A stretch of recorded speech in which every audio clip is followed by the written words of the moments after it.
I noticed people are being it was studiously avoiding the events of a week ago today. I won't break that pattern except to say, okay, land that I love, you sure showed me. Oh, you got me real good. But hey, the joke's on you, America, because I got no kids and rapidly deteriorating health. So all you've done is hand me the narcissist dream on a silver platter. The world really is going to end when I do. Hey, let's have some fun. Let's have some fun. Now, first off, I was cagey when I was promoting my November 3rd show, but now the truth can be told. I played the display window of Galatea, the lingerie store, where I got to shit talk the president-elect for an hour and change in front of over 40 women. That's attendance, not demographic. That's attendance and demographic. And that was the most fun I've had doing this since I came out of retirement. That was a blast. Which I'm sure will come as a great comfort to you when you're hiding your daughters from the ovulation police. Pulling that rug over the trap door. Hey, well, at least Clark got that much needed catharsis. But a central conceit of the show was that I can't bring myself to say his name anymore, so I would just have to rely on increasingly Baroque descriptions. But me being me, I managed to forget a couple. So if you'll indulge me, I only missed a couple. This won't take long. A mound of suet which has gained something approximating yet not equaling sentience. A Gary Busey character which Gary Busey was kicked off set for inhabiting a little too convincingly. And if Idi Amin was a butter sculpture. But now the real leftovers come from Halloween. So now I learned something about performing stand-up in character as the Joker for trick-or-treaters. I learned that is not an occasion anybody really aspires to rise to. So when you fail to do so, you don't take much of a reputational hit. People just see the big swing and they tend not to register the massive whiff. So I don't believe I embarrassed myself in anybody's eyes but mine. But I left a lot on the road. I only managed to get out like a third of my material. I learned another thing. Don't index your jokes to potential externalities, because you might be relying on someone in a particular costume to come along, and then they might not materialize, and then you're stuck. So, I had so many roasts and zingers for DC characters, and they weren't. I mean, if you saw the parade, you know they were all over town. The town was lousy with them. Not during that hour. Before and after I performed, sure, you couldn't swing a toupee dog dressed up as Harley Quinn without hitting a DC character. But I didn't have much luck actually on the microphone, so I'm going to have to enlist your help to right that wrong. Here we go.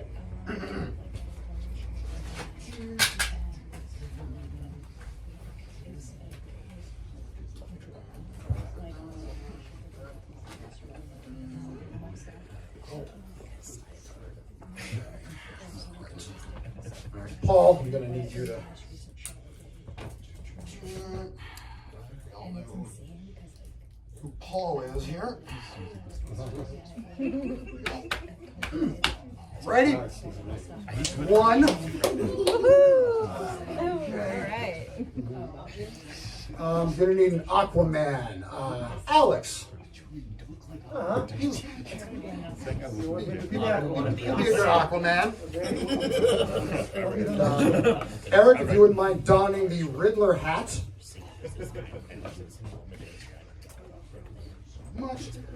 And last but not least, Dana.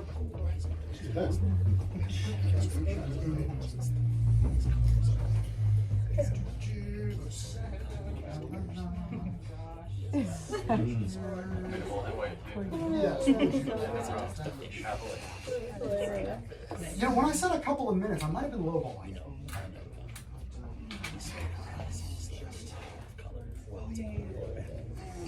I'm sure. Coming next month. Oh, fantastic. All right. Nice. And You look great. just to round it all out.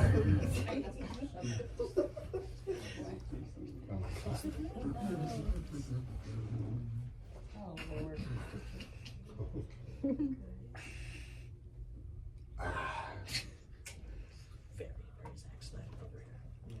And here we go. Riddler! Oh, you old poster child for nominative determinism, you. How are you? You know, like 75% of boys' names begin with a consonant. If only Mr. and Mrs. Nigma had named you Dave, all of this could have been avoided. And don't you find it odd that we operate independently, you and I? I mean, because a riddle is a kind of joke. Shouldn't you be one of my lieutenants? Well, okay, you know what, never mind that. What I offer, I would like to offer an equal partnership. I say you and I team up and recruit an entire gang of humor-themed supervillains. Wouldn't that be a hoot? Oh, we could have Borscht Belt, an old Jewish fellow who throws potatoes and leeks. That's leeks with two E's, the root vegetable. I'm not saying he throws potatoes and he leaks. Or maybe I am. Borscht Belt is getting on in years. Oh, and the alternative comedian. Recently thawed after being cryogenically frozen in 1997. The man out of time.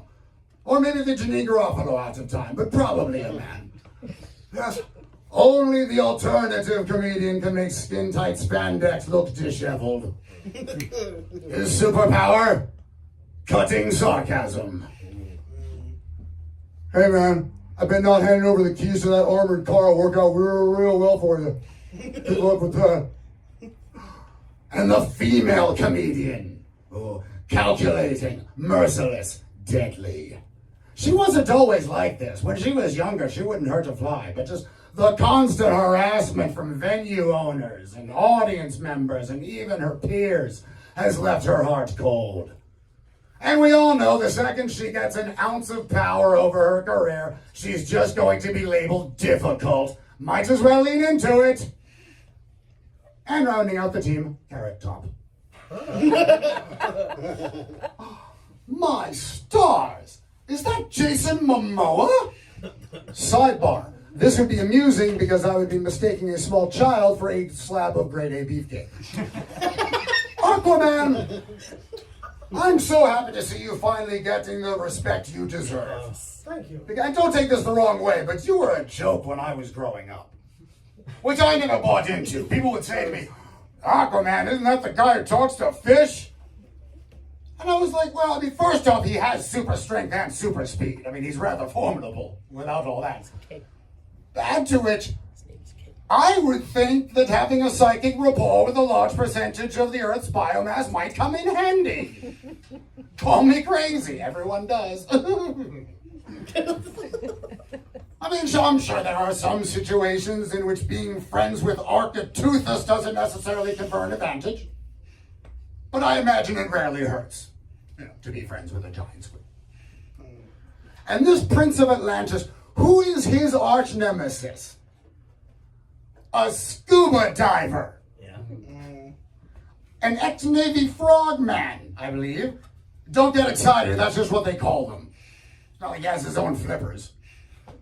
That always struck me as rather asymmetrical as antipathies go. Oh no! He has a military-grade harpoon gun! I and my pod of orcas are no match for that! Let's make discretion the better part of valor. Clark, may I call you Clark? Sure. Oh no, don't give away his secret identity. Please. You can't dox a god. Congratulations, you figured out Superman is a mild-mannered reporter. What are you going to do with that information? Go to the Daily Planet and confront him? He's not the Atom. He doesn't have to be in uniform. You're just going to get your butt publicly kicked by a big old nerd. That'll give you a lot of cachet with the metropolis underworld. You know, Clark, I have a friend named Clark. And you and he differ in some key ways, I would say. For example, you are virtually invulnerable, practically omnipotent, whereas my friend Clark once pinched his sciatic nerve by coughing too hard. And your modes of transportation couldn't be any more different. I mean, you can fly, whereas my friend Clark rollerblades. Not a lot in common between the two. Well, except for the fact that they're both seen as kind of fruity. But who cares what people say? They get you where you need to go. You know, my friend Clark, now he's not named after you. And he has a white dog named Crypto, who is not named after your white dog named Crypto. Isn't that an odd coincidence? But I should clarify here. My friend Clark's dog, Crypto, is also not named for the currency. Nothing to do with Dogecoin or what have you. My friend Clark's a lot of things, but one thing he is most emphatically not is a libertarian tech bro. And as for you... Can you see me roll my eyes on this thing? Yes. Well, it turns out I was just kidding. Kidding's kind of my whole deal. I actually didn't need you in this. I just wanted to see how she looked in it. I encountered both the Batman and the Batgirl in the time allotted, so I just... Speaking of time allotted. The cutest little Batgirl you ever saw. And if you're thinking, well, surely you didn't do material to a little girl about Alan Moore's overuse of tropes of violence against women. Well, you've got another thing coming. All right, well, I guess it's back to Gotham for me now. I cannot believe you elected that man again. Are you out of your minds? And yes, consider the source of the question. I'm forced to question everything now. I've always proceeded from the assumption that the job market for evil clowns was limited. No, it turns out I could have been living off a cushy government sinecure this whole time. You'll elect anyone. Oh, I had such high hopes for Kamala Harris too. And not just because we share a penchant for purple blazers and vocal fry. I really thought she was the one to lead us out of this darkness, but oh, this country's got a real issue with women, doesn't it? Oh, I dub thee the United States of Alan Morica. Well, but I shouldn't throw stones. I didn't even vote for Kamala Harris. I couldn't. She's the rational choice, you see, and, well, disordered thinking's also kind of my whole deal. No, I cast my vote for a third-party candidate. Because that's what lunatics do!